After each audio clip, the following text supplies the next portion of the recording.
Bonjour. Bienvenue sur la chaîne Soma Bible. Aujourd'hui, nous sommes heureux de vous présenter la leçon 5 de l'école du sabbat pour le 4e trimestre de l'année 2024. Avant d'entamer cette leçon, n'oubliez pas de vous abonner et de cliquer sur l'icône du pouce levé pour soutenir notre mission de diffusion de l'enseignement de la Bible dans le monde entier. Bienvenue également à tous ceux qui rejoignent notre programme d'adhésion à la chaîne. Si vous souhaitez devenir membre, il vous suffit de cliquer sur le bouton d'adhésion pour commencer. Nous sommes heureux de vous compter parmi nous. Oui, Jésus revient bientôt. Le titre de cette leçon. Le témoignage des Samaritains. Prions. Père Céleste, nous te remercions pour cette leçon. Nous demandons à ton Esprit Saint de nous guider et de nous aider à comprendre cette leçon. Aide-nous à la mettre en pratique. Nous te prions au nom de Jésus. Amen. Notre texte clé se trouve dans Jean, chapitre 4, verset 42. Elles dirent à la femme, « Maintenant, nous croyons, non pas à cause de ce que tu as dit, mais parce que nous l'avons entendu nous-mêmes et que nous savons que c'est vraiment le Christ, le Sauveur du monde. » Chers auditeurs, les Samaritains étaient un groupe formé dans le royaume du nord d'Israël après sa conquête par les Assyriens en 722 avant Jésus-Christ. Après avoir exilé une grande partie de la population d'Israël, les Assyriens ont réinstallé dans cette région d'autres peuples capturés dans diverses régions, créant ainsi une population mixte avec une forme distincte de judaïsme. Bien qu'ils partagent certains textes et pratiques religieux avec les Juifs, leurs croyances et leurs cultes diffèrent, notamment par l'établissement de leur propre temple sur le mont Gérizim. Ce clivage a engendré une animosité de longue date entre les Samaritains et les Juifs. Les Samaritains se sont notamment opposés à la reconstruction du temple juif après l'exil babylonien et, en 128 avant Jésus-Christ, le chef juif Jean Hyrcanus a détruit le temple samaritain.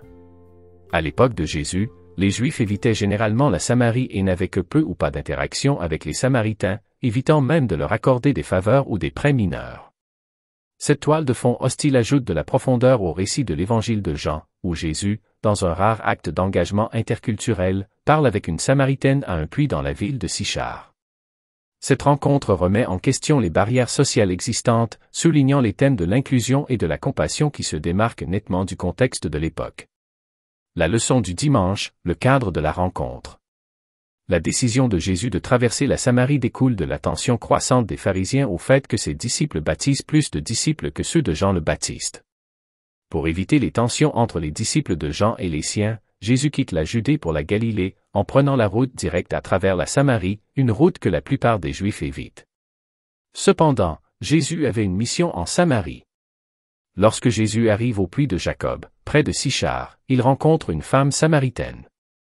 En lui demandant de l'eau, il a enfreint les normes culturelles, car les Juifs n'interagissaient généralement pas avec les Samaritains. Cette rencontre crée un contraste entre Nicodème, un chef juif respecté qui a cherché Jésus la nuit, et la Samaritaine, de mauvaise réputation, qui est venue au puits en plein jour. Malgré leurs différences, ce moment a changé la vie de la femme et a ouvert la voie à un dialogue sur la foi et la vérité. Quels sont les tabous de votre propre culture qui pourraient entraver votre témoignage auprès des autres? La leçon de lundi. La femme au puits. Voici la rencontre avec la Samaritaine. Jésus entame la conversation en lui demandant à boire, ce qui rompt avec les normes culturelles et sociales, les Juifs n'ayant pas l'habitude de fréquenter les Samaritains. En lui demandant une faveur plutôt qu'en lui en offrant une, Jésus commence par une approche qui l'attire, utilisant la confiance pour établir un lien.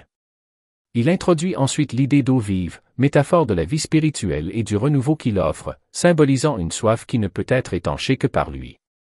Comme Nicodème, qui a interrogé Jésus sur le fait de naître de nouveau, la femme a d'abord mal compris ses paroles, pensant qu'il faisait référence à de l'eau littérale. Cependant, Jésus l'oriente vers un besoin spirituel plus profond, une expérience nouvelle et transformatrice par le biais de l'eau vive, qui symbolise la vie éternelle. Le concept d'eau vive trouve ses racines dans l'Ancien Testament, où, au verset 13 de Jérémie 2, Dieu est décrit comme la source d'eau vive, et au verset 8 de Zacharie 14, des eaux vives coulent de Jérusalem.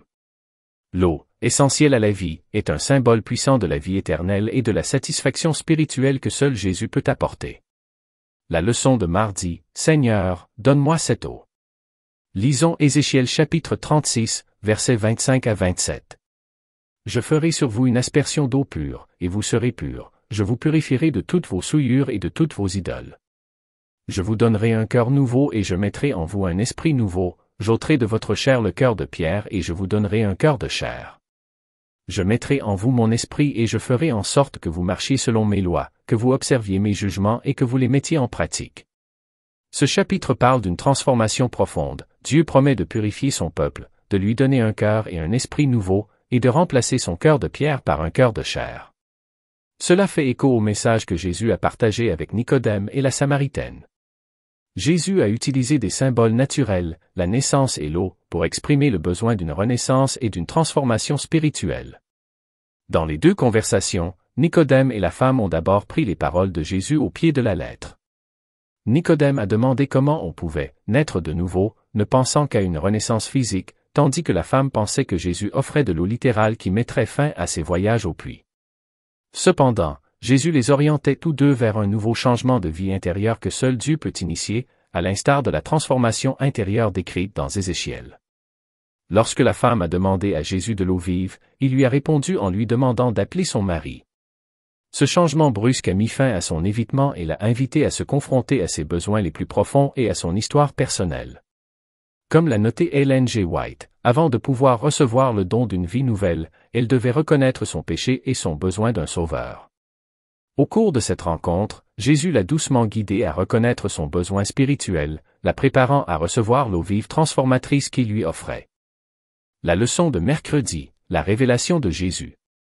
Dans Jean 4, chapitre 16, verset 24, Jésus révèle sa connaissance de la vie privée de la femme en mentionnant son histoire avec 5 maris et sa relation actuelle sans mariage. Cet aperçu de sa vie montre que Jésus connaît vraiment ses secrets les plus profonds, ce qui incite la femme à le reconnaître comme un prophète. Cependant, elle détourne la conversation vers un conflit religieux de longue date entre Juifs et Samaritains au sujet du lieu d'adoration approprié. Jésus répond en expliquant que le véritable culte n'est pas confiné à un lieu spécifique. Au contraire, l'adoration authentique doit être en esprit et en vérité, mettant l'accent sur une relation directe et personnelle avec Dieu plutôt que sur le rituel ou le lieu. Cette explication aide la femme à prendre conscience d'une vérité profonde concernant Dieu et l'adoration. Ensuite, Jésus révèle à la femme son identité de Messie en déclarant directement « Moi qui te parle, c'est lui ». Remarquablement, c'est l'une des rares fois dans les évangiles, et la seule fois avant son procès, que Jésus déclare ouvertement son identité messianique, et il le fait à une Samaritaine au passé compliqué, montrant ainsi sa compassion pour les marginaux. Cette révélation, ainsi que la connaissance qu'il a de ses secrets, donne à la femme de bonnes raisons de croire en lui et transforme sa perception de ce qu'il est. Jeudi. Le témoignage des Samaritains. Dans Jean chapitre 4, versets 27 à 29, la femme prend une mesure surprenante et immédiate, elle abandonne son pot à eau et se précipite dans la ville pour raconter aux gens sa rencontre avec Jésus, en disant « Venez voir un homme qui m'a dit tout ce que je n'ai jamais fait. » Serait-ce le Christ? Son empressement à partager son expérience montre l'impact profond que les paroles de Jésus ont eu sur elle. Les gens de la ville viennent voir Jésus sur la base du témoignage de la femme. Beaucoup croient en lui à cause de ses paroles, et après avoir entendu Jésus par eux-mêmes, un plus grand nombre encore viennent à la foi, le reconnaissant comme le sauveur du monde. Cet événement démontre que l'Évangile peut se répandre puissamment par le biais de témoignages personnels et d'expériences authentiques. La conversation de Jésus sur la moisson souligne l'urgence et l'inclusivité du partage de l'Évangile. Il enseigne à ses disciples que tendre la main aux autres, même à ceux qui sont différents d'eux, est essentiel à sa mission. Un témoignage authentique peut inciter d'autres personnes à rechercher la vérité, et l'Évangile peut transcender les frontières sociales et culturelles, conduisant à une croyance généralisée. Chère auditrice, cher auditeur. La réaction immédiate de la Samaritaine lorsqu'elle a fait part de sa rencontre avec Jésus nous enseigne sa foi profonde et son empressement à répandre l'Évangile. Contrairement aux disciples, qui ont négligé la Samarie comme champ de mission potentiel, elle a reconnu l'opportunité immédiate qui s'offrait à elle. Bien que marginalisée au départ, elle a effectivement amené de nombreuses personnes à Jésus, montrant que Dieu utilise souvent des personnes et des circonstances inattendues pour atteindre les autres. Ces actions illustrent l'action d'une foi pratique. L'eau vive qu'elle a reçue de Jésus l'a transformée en fontaine de vie, l'incitant à partager avec les autres. Cette histoire reflète la nature d'une véritable vie de disciple. Nous sommes appelés à être des missionnaires, partageant la grâce du Christ aussi naturellement qu'une source rafraîchit un désert.